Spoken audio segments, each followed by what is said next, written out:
Hello dear students, we are studying Science and Technology, Part 1, Class 10, Chapter number 3, Chemical Reactions and Equations.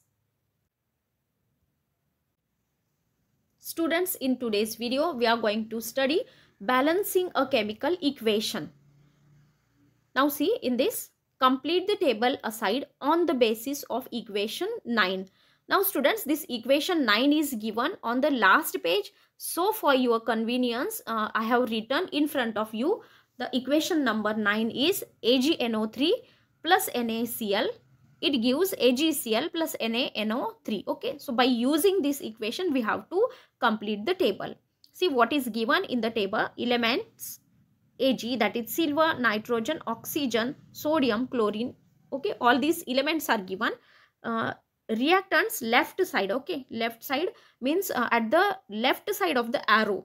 Okay, these are the reactants, and number of atoms in the reactants we have to write here. Then at the product side means at the right hand side of an arrow, okay, which is given in the equation, number of atoms we have to write for each of the elements. Now let us start. First is silver. How many atoms present in the silver? Okay, silver means how many atoms which are present at the reactant side and at the product side of the element silver. Okay, so how many here? Silver 1, and this side, right hand side, also silver 1. Okay, means in product also and in reactant also 1 of the silver atom is present. Then next is nitrogen. How many atoms of nitrogen present at both the sides? It is 1 and 1. Okay, carefully तुम्ही पाहिलं तर तुमच्या लक्षात येईल. Then oxygen. How many oxygens? 3 oxygens here, and here also 3 oxygens. So I am writing here 3 in the table. Then what about the sodium? Sodium is 1 sodium atom at the left hand side and 1 sodium atom at the reactant side. So 1 and 1. And last one is chlorine. How many atoms of chlorine at the left hand side? At the reactant side is 1. Okay, and at the product side it is also 1. Now in the table, if you observe carefully, you can see that the same number of atoms at both of the sides. Okay, it is, you can see here it is given the elements in the reactants in this equation is the same as the number of atoms those elements in the products. Okay, म्हणजे elements जे number of atoms आहेत reactant side ला आणि product side ला exactly equal number of atoms आहेत. Okay, so from this we can say that such an equation is called balanced equation. Okay, which type of equation is called as balanced equation? The equation in which the number of atoms of elements in the reactant side and in the product side are exactly equal. Okay, so that time we can say that the given equation is balanced equation. And if the number of atoms of each of element is not same on the two sides of an equation, then it is not a balanced equation, so it is called as unbalanced equation. Okay, now always remember, next point we are starting here.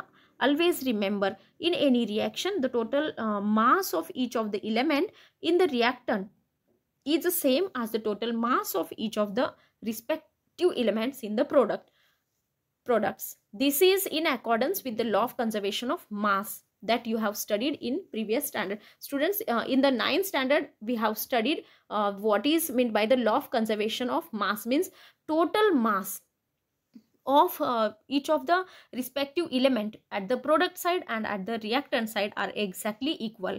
Okay, म्हणजे कोणत्याही एलिमेंटचे जे total mass आहे product साइडला आणि reactant साइडला exactly equal असतं. Okay, तर हा जो लॉ आहे that is called as law of conservation of mass.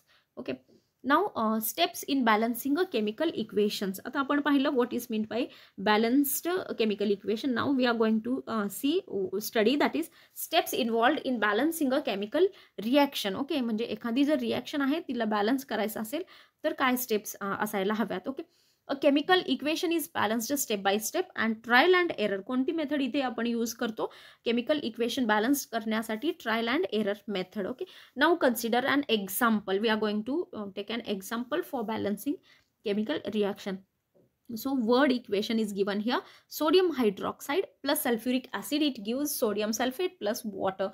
Then what is the first step? Write the given equation in the chemical equation form. दिलेलं जे वर्ड इक्वेशन आहे ते केमिकल इक्वेशनच्या फॉर्ममध्ये first we have to write, that is NaOH plus H2SO4 it gives Na2SO4 plus H2O. Name it as equation number 10. Okay, ते वरचं जे equation आहे ते आपण वर्ड इक्वेशन ला कन्वर्ट केलं, केमिकल इक्वेशनमध्ये लिहिलेलं आहे. ही झाली first step. What is the second step? Check whether the equation 10 is balanced or not by comparing the number of atoms of various elements present on the two sides of the equation. आता इथे check करायचं आहे की जे number of atoms आहेत रिॲक्टंट्समध्ये म्हणजेच left hand side of arrow आणि प्रोडक्ट्समध्ये म्हणजेच right hand side of arrow equal आहेत किंवा नाहीत हे चेक करायचं.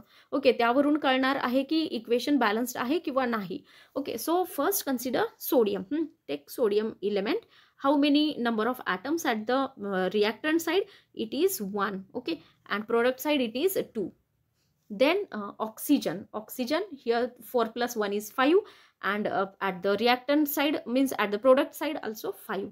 Okay, hydrogen at the reactant side 3, at the product side 2, and sulfur 1 1 each at the reactant and product. So from this table we can observe that sodium, that is number of atoms at the reactant is only 1, and at the product there are 2. So sodium is not balanced. Similarly hydrogen is also not balanced. Okay, it is seen that the number of atoms of all the elements on the two sides are not the same. Okay, number of atoms जे elements जे आहेत ते same नाही आहेत हे आपल्याला या टेबलवरून समजत आहे. So the equation is not balanced equation. Now step 3. आता इथे स्टेप 3 आहे. It is convenient to start balancing an equation from the compound which contains the maximum number of atoms. आता ठीक आहे, इक्वेशन बॅलन्स करायला सुरुवात करायची, पण बॅलन्स करताना काय लक्षात ठेवायचं की असा आपण एक कंपाऊंड चूज करायचा की त्याच्यामध्ये मॅक्सिमम नंबर ऑफ ॲटम्स असतील. तर आता इथे आपण रिॲक्शनमध्ये पाहिलं तर मॅक्सिमम नंबर्स ऑफ ॲटम्स कुठे आहेत? तर आता इथे NaOH मध्ये किती ॲटम्स आहेत? तर 4च ॲटम्स आहेत. Na चा 1 ॲटम, ऑक्सिजनचा 1 आणि हायड्रोजनचा 3च ॲटम्स आहेत. आणि पुढे पाहिलं H2SO4 मध्ये तर 4 + 1 + 2 म्हणजे 7 ॲटम्स आहेत. Na2SO4 मध्ये सुद्धा किती 4 + 1 + 2 7 ॲटम्स आहेत. म्हणजे आता इथे मॅक्सिमम ॲटम्स असलेले 2 कंपाऊंड्स आहेत. ते कोणते आहेत? Na2SO4 आणि H2SO4 हे आहेत.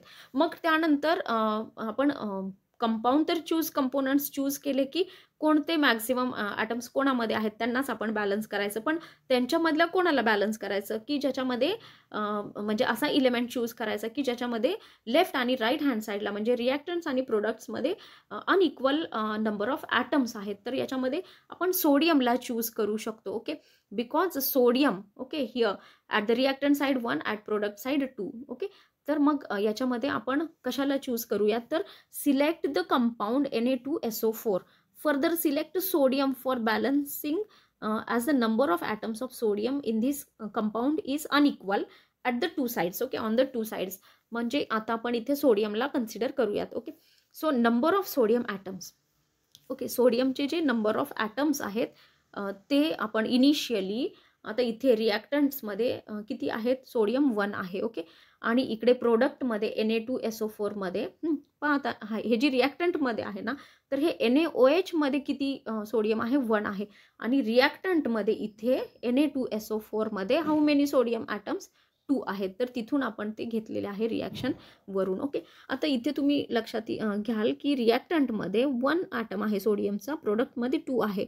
मग इथे 1ला कितीने मल्टिप्लाय करावं लागेल? 2ने मल्टिप्लाय करावं लागेल. तेव्हा रिॲक्टंट्स आणि प्रोडक्ट्सचे जे नंबर ऑफ ॲटम्स आहेत ते इक्वल येतील. ओके, आता पहा इथे दिलेलं आहे the formula of compound cannot be changed while balancing the number of atoms. जेव्हा आपण नंबर ऑफ ॲटम्स बॅलन्स करत असतो तेव्हा फॉर्म्युला चेंज नाही झाला पाहिजे.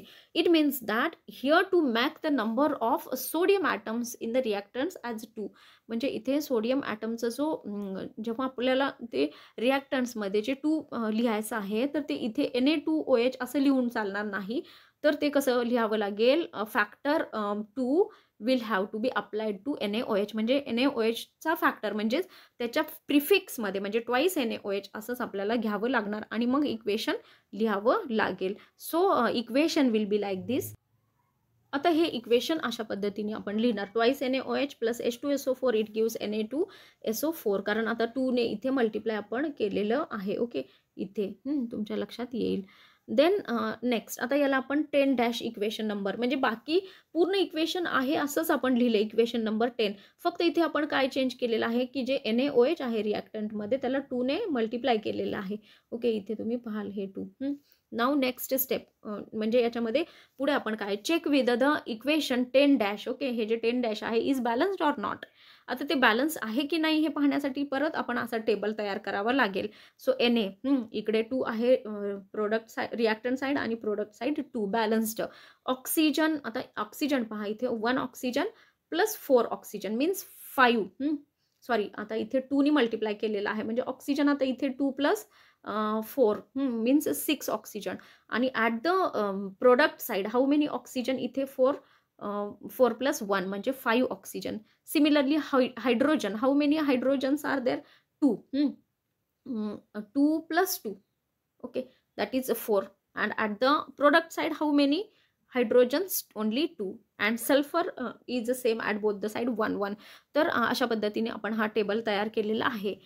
So see the table, in the table are the all atoms of the elements are balanced or not? No. In case of oxygen you can see, and in case of hydrogen also, hydrogen मध्ये आणि oxygen मध्ये balanced नाहीये. तर आपण आता इथे काय करूया, apply a factor 2 to the product H2O. Okay, आता इथे पहा प्रोडक्ट जो H2O आहे इथे H2O. तर इथे आपण पाहतोय आपण कशाला आता बॅलन्स करणार आहोत तर हायड्रोजनला बॅलन्स करूयात. Hydrogen at the reactant side 4 but at the product side it is 2. So we are going to multiply it with 2 ने मल्टिप्लाय करूया.